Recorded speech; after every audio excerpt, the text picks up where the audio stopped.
Psycho سیبرنیٹکس یہ کتاب Maxwell میلٹس نے لکھی تھی.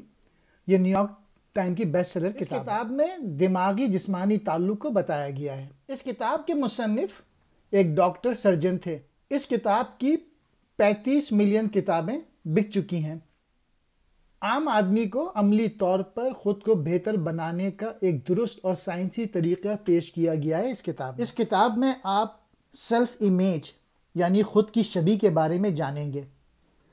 وہ لکھتے ہیں کہ ہر ایک کے پاس ایک مخصوص ذہنی تصویر موجود ہوتی ہے. یہ ذہنی تصویر ہمارے ماضی کے تجربات، کامیابیوں، ناکامیوں، احساسات اور طرز عمل کا نتیجہ ہے. نتیجے کے طور پہ یہ شبیہ یا سیلف امیج ایک ایسی بنیاد کی نمائندگی کرتی ہے جس پر ہم اپنی شخصیت تشکیل دیتے ہیں. بات یہ ہے کہ زیادہ تر لوگ ماضی کے تجربات کو انہیں منفی انداز میں بیان کر دیتے ہیں اور جس کی وجہ سے ذہنی بگاڑ پیدا ہوتا ہے. یہ کتاب ہمیں سکھاتی ہے کہ ہمیں ایک نئی خود کی شبیہ یعنی سیلف امیج تیار کریں.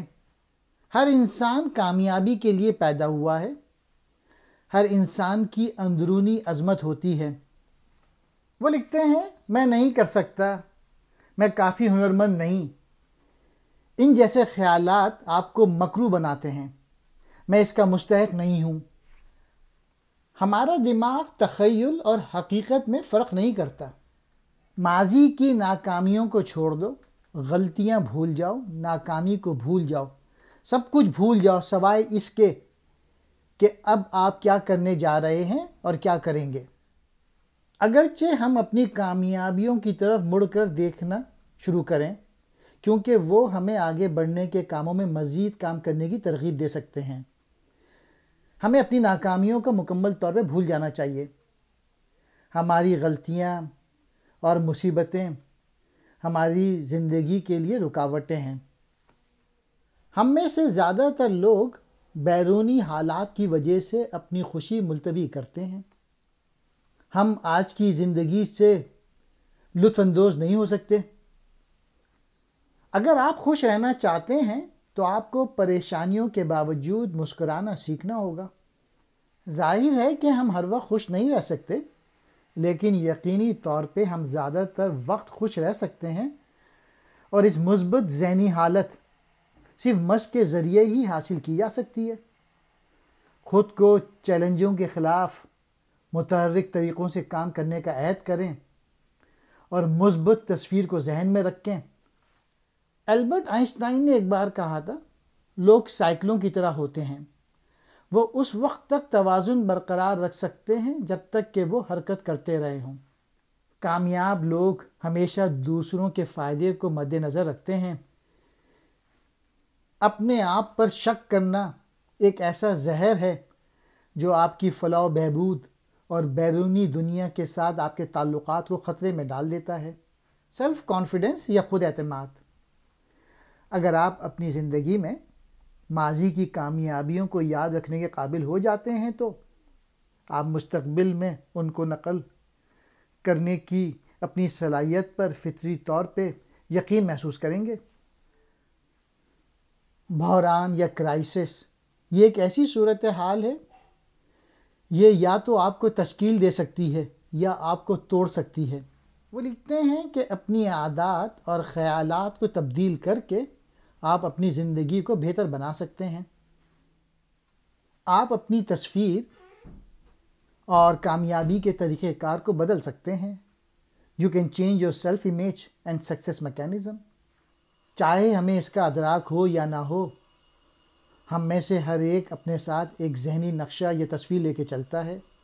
یہ ہمارے بارے میں اپنے عقائد سے ہی تیار کیا گیا ہے، لیکن اپنے بارے میں زیادہ تر یہ عقائد لاشعوری طور پہ ہمارے پچھلے تجربات، ہماری کامیابی اور ناکامیوں، ہماری فتحوں اور دوسرے لوگوں کے جس طرح ہم سے رد عمل ظاہر کیا ہے، خاص طور پہ بچپن میں یہ بلیفز ہمیں دیے گئے ہیں.